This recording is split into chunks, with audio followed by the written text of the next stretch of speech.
The United States is facing a severe problem. In July 2020, total public debt stood at an astounding $28.4 trillion.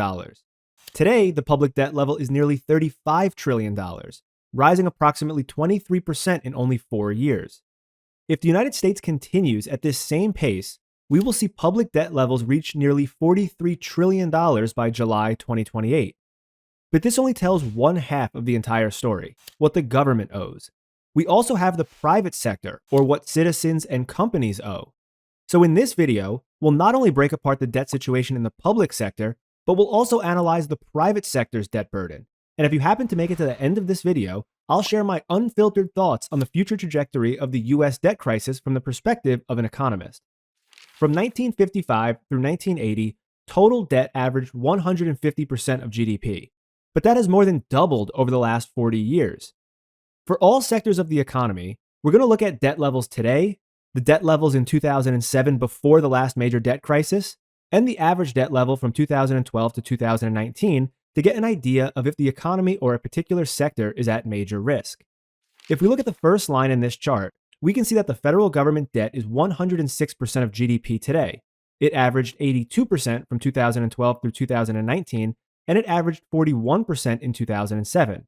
Compared to 2007, debt to GDP has increased 156%, a massive increase in debt burden for the federal government. We're going to go through a process like this for each layer of debt to uncover the biggest issues facing the US economy today. Let's start by looking at total debt to GDP, which includes all sectors of the economy, both private sector and government sector. The economy has a total debt to GDP ratio of 351%.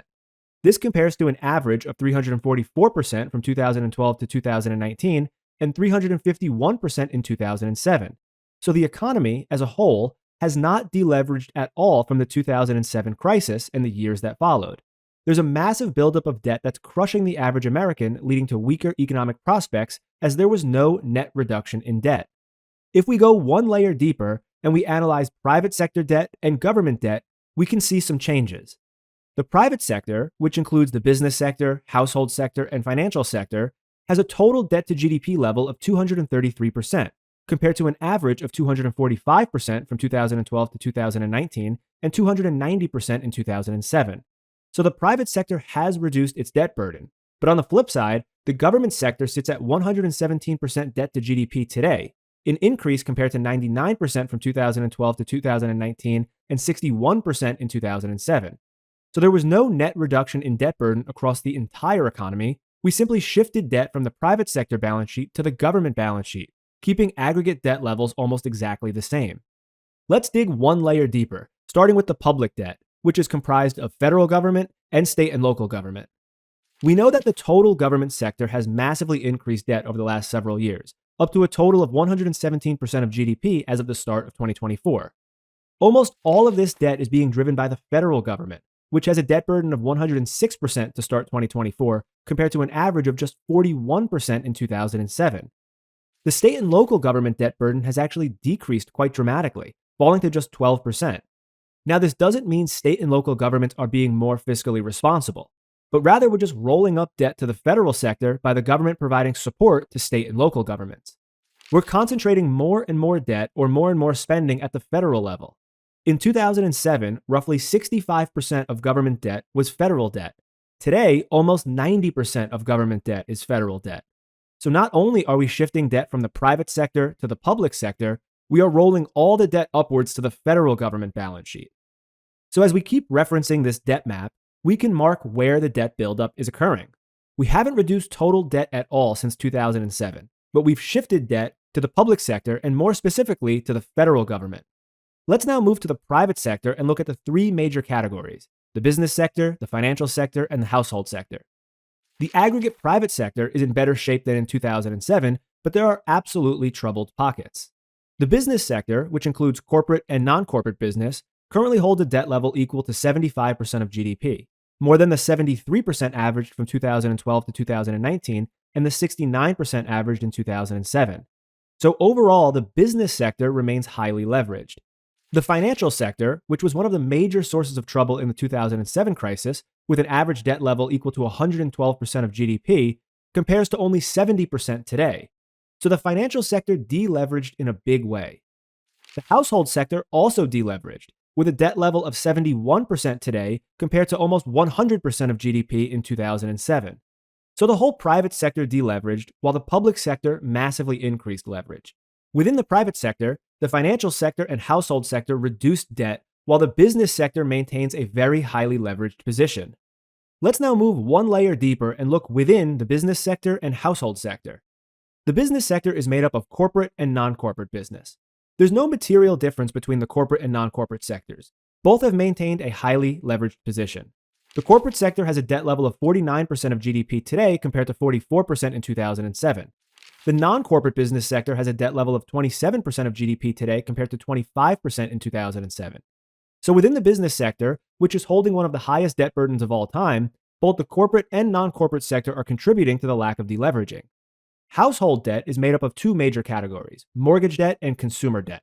Let's take a look at the fourth layer of our map for the household sector.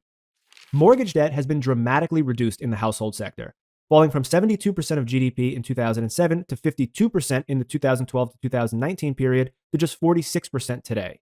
The household sector massively reduced mortgage debt. Consumer debt, on the other hand, which is student loans, auto loans, and credit card loans, is 18% of GDP today compared to virtually the same level in 2007 and the average from 2012 to 2019. So what's happened in the household sector is mortgage debt dropped sharply and consumer debt remains very elevated. Wealthier households have more mortgage debt and lower income households generally have more consumer debt. So wealthier households have likely deleveraged, but lower income households remain under an extremely high level of consumer debt. Let's now move on to the fifth layer of our debt map and look at the business sector, which holds both commercial mortgage debt and multifamily mortgage debt. Commercial and multifamily debt are held by both the corporate and non-corporate sectors generally. Commercial mortgage debt has declined in recent years, averaging 16% of GDP in 2007 compared to 13% today. Multifamily debt, however, has seen one of the most aggressive run-ups of any sector so far. Multifamily mortgage debt fueled a huge overbuilding of apartments, with debt in the sector now at 8% of GDP compared to 5% in 2007. The current level of multifamily mortgage debt is the highest level in history for the United States. This is clearly one of the problem areas for this economic cycle, as some people or institutions will be holding multifamily debt against overbuilt properties that were simply not good investments. So we know that within the business sector, multifamily debt is one of the problem areas, and it's held by both corporate and non-corporate business, as well as smaller segments of the financial sector like regional banks. Let's wrap up by looking at the fifth layer of our debt map, but for the household sector, which contains the three major segments of consumer debt. As a percentage of GDP, credit card debt has declined since the 2007 period, but auto debt has remained at very elevated levels, holding around 5% of GDP.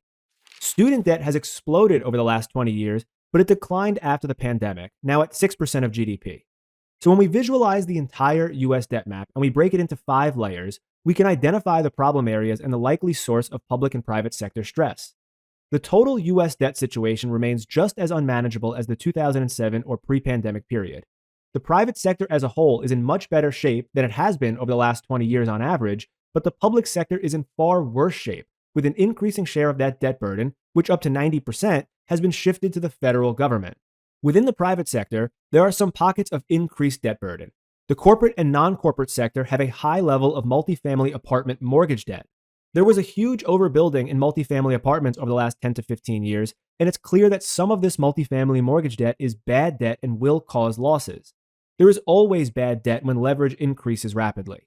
The household sector has a lower debt burden compared to the last 20 years, but it's all from a reduction in mortgage debt. Consumer debt burden remains just as high as ever over the last 20 years, with student loans and auto loans being the biggest culprits. Higher levels of government debt will continue to reduce the standard of living for the average American. And within the private sector, we should be most focused on the buildup of debt within the multifamily sector, which is mostly owned by private equity funds in the corporate and non-corporate sector, as well as regional banks in the financial sector.